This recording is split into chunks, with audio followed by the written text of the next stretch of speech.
ఆదికాండం 16వ అధ్యాయం.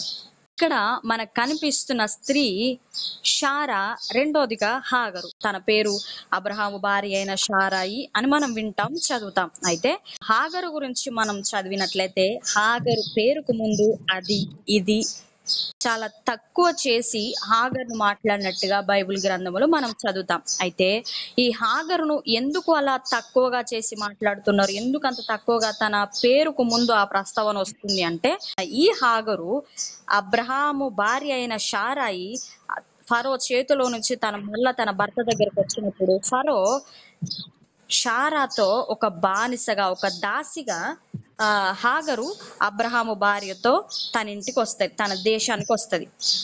ఎప్పుడైతే ఈ హాగరు ఫరో చేతిలో బానిసగా ఉన్నది, రెండోదిగా షారాయి చేతిలో కూడా బానిసగా ఉన్నది. హాగరు జీవితం అంతా బానిసగా, దాసిగానే తన జీవితం అంతా గడిచిపోతా ఉన్నది. షారా గర్భవతిగా కానప్పుడు, షారా తల్లిగా కానప్పుడు తనకు గుర్తుకొచ్చిన ఏకైక స్త్రీ ఎవరు అంటే హాగరు. ఎంత తక్కువ చేసి చూసిందో అదే షారాయి తన భర్తతో పిల్లలు కనడానికి ఈ హాగరును షారాయి ఎంచుకున్నది.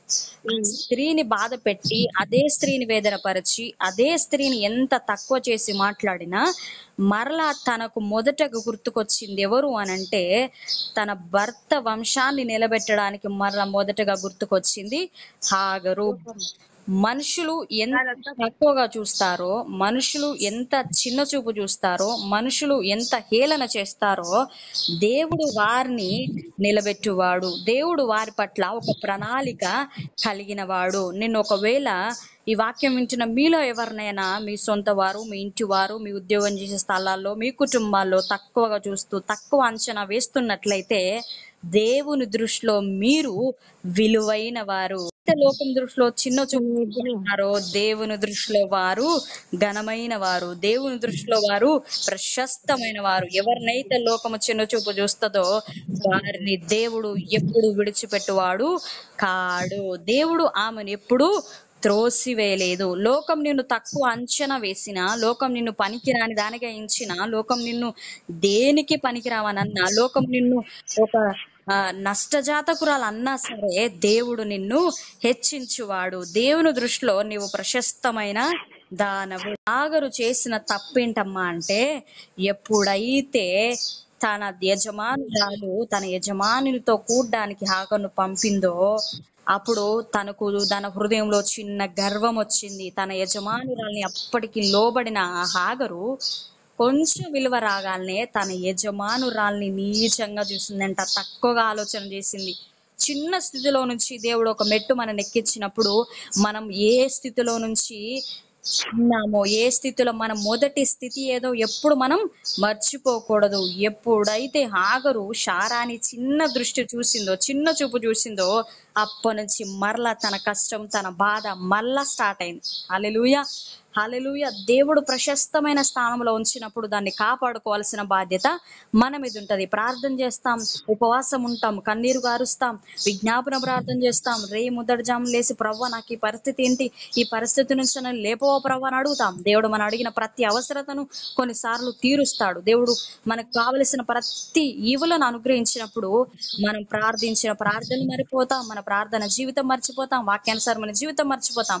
లేని వాటి కొరకు ప్రార్థించినప్పుడు, అవి పొందుకున్నప్పుడు మనం ఏదైతే స్థితిలో నుంచి పైకి వచ్చామో ఆ స్థితిని ఎప్పుడు మర్చిపోకూడదని ఈ లేఖన ద్వారా మనకు దేవుడు హెచ్చరిస్తున్నాడు. మొదటగా ఈ హాగరు చేసిన మంచి పని ఏందయ్యా అంటే, తన యజమానునికి లోబడింది. 16వ అధ్యాయం 6వ వచనంలో మనం గమనిస్తే, అప్పుడు షారాయి, నా ఉసురు నీకు తగులును, నేనే నా దాసిని నీ కౌగిటికి ఇచ్చిన తర్వాత తాను గర్భవతినని తెలుసుకున్నప్పుడు నేను దాని దృష్టికి నీచమైన దాననై తిని, నాకును నీకును యెహోవా న్యాయము తీర్చునుగాక అని అబ్రహాముతో అనెను. అందుకు అబ్రహాము, ఇదిగో నీ దాసి నీ చేతిలో ఉన్నది, నీ మనసు వచ్చినట్టు దాన్ని చేయమని షారాయితో చెప్పెను. షారాయి దాన్ని శ్రమ పెట్టినందున ఆమె యుద్ధ నుండి అది పారిపోగా హాగరు అప్పగించబడింది. శారాయి దాని శ్రమ పెట్టినందున ఆమె యుద్ధ నుండి పారిపోగా. ఎక్కడ శ్రమ ఉంటుందో మనం పారిపోవడానికి ప్రయత్నం చేస్తాం. ఎక్కడ ఇబ్బంది ఉంటుందో అక్కడ నుంచి పారిపోయే ప్రయత్నం చేస్తాం. ఎక్కడ కష్టం ఉంటుందో ఆ కష్టాన్ని నుంచి పారిపోవడానికి మనం ప్రయత్నం చేస్తాం. ఎక్కడ అనారోగ్యత ఉంటుందో ఆ అనారోగ్యతను వదిలించుకోవాలని, ఆర్థిక ఇబ్బందులు ఉంటే వదిలించుకోవాలని మనం ప్రయాస పడతాం. కానీ అవి రాకముందు మేలుకొని దేవుని సన్నిధిలో, ప్రభువా వీటిని దూరపరచు, నీకు విరోధమైన ఏ కార్యము నాలో ఉన్నా, నన్ను ఇబ్బందికి గురి చేసేది, నన్ను అనారోగ్యానికి గురి చేసేది, ఆర్థిక ఇబ్బందులకు నన్ను గురి చేసేది, నాలో ఏమున్నా, నీకు విరోధమైనది ఏదున్నా ప్రభువా నాకు వాటిని దూరం చేయని, ఆ శ్రమ, ఆ ఇరుకు, ఆ ఇబ్బంది రాకముందే మనం దేవుని అధికారాన్ని ఒప్పుకున్నట్లయితే ఏ శ్రమ, ఏ అనారోగ్యత, ఏ శ్రమ, ఏ ఇబ్బంది మన దగ్గరికి దేవుడు రానియడు. నీవు ఏ స్థితిలో ఉన్నా నమ్మకంగా ఉండగలగాలి. నీవున్న సంఘములో నీవు ఒక స్త్రీగా నీకు ఇవ్వబడిన బాధ్యత విషయంలో నమ్మకంగా ఉండాలి. నీ కుటుంబంలో ఒక భార్యగా నీవు ఉన్నట్లయితే భార్య స్థానాన్ని నువ్వు కాపాడుకోగలగాలి. తల్లి స్థానములో నీవు ఉంటే నీ పిల్లలకు మంచి ఆహారం సిద్ధపరిచేది కానిగా, నీ ఇల్లు మంచిగా చక్క పెట్టేదానిగా, నీ పిల్లల కొరకు మంచి నిర్ణయాలు తీసుకునే తల్లిగా, ఒక భార్యగా, ఒక అక్కగా, ఒక చెల్లిగా, ఒక ఆత్మీయ సహోదరిగా, ఒక సంఘ విశ్వాసిగా నీకివ్వబడిన బాధ్యతలను నువ్వు తప్పించుకునే ప్రయత్నము చేసి నువ్వు పారిపోతే దేవుడు ఖచ్చితంగా నిన్ను శ్రమలకే అనుమతిస్తాడు. ఒకవేళ శ్రమల గుండా, బాధల గుండా నువ్వు వెళుతున్నావని నీ హృదయంలో అనిపిస్తే సహోదరి, దేవుని పేరట మనవి చేస్తా ఉన్నా, ఎక్కడో ఒక విషయంలో నీవు పడిపోయిన స్థితిలో ఉన్నావు. దేవుడు మరలా నిన్ను తన దగ్గరికి ఆహ్వానిస్తాడు. ఒక తల్లిగా, ఒక స్త్రీగా, ఒక కూతురుగా నీవున్న స్థానాన్ని నీవు కాపాడుకోవాలి. ఎక్కడ నీ ఉద్యోగం చేస్తున్న స్థలమైనా, ఒక స్టూడెంట్ గా నీవు ఉన్నట్లయితే కాలేజీలో అయినా, స్కూల్స్ లో అయినా, నీకున్న స్థానాన్ని నువ్వు కాపాడుకోగలగాలి. మనమున్న, దేవుడు మనల్ని ఏ స్థానంలో పెట్టాడో ఆ స్థానాన్ని మనం కాపాడుకోవాలి. మనమున్న స్థానంలో మనం తగ్గించుకున్నట్లయితే దేవుడు మనని హెచ్చించువాడు. దేవుని వాక్యం సెలవిస్తూ ఉన్నది కదా, తనను తాను తగ్గించుకున్నవాడు హెచ్చించబడను. ఈ హాగరు ఎప్పుడైతే తగ్గించుకున్నదో, తన యజమానురాలి కింద దాసిగా ఎప్పుడైతే ఉండడానికి తనను తాను తగ్గించుకొని అబ్రహాం శారాకు లోబడిందో, అప్పుడు హాగరును దేవుడు దర్శించాడు. మొదటిగా తన యజమానునికి లోబడింది. రెండవదిగా శ్రమ కలిగినప్పుడు దేవునిపై ఆధారపడింది. హల్లెలూయా. శారాయి దాన్ని శ్రమ పెట్టినందున ఆమె యొద్ద నుండి అది పారిపోగా. ఎప్పుడైతే శ్రమ కలిగిందో పారిపోయే ప్రయత్నం చేసింది.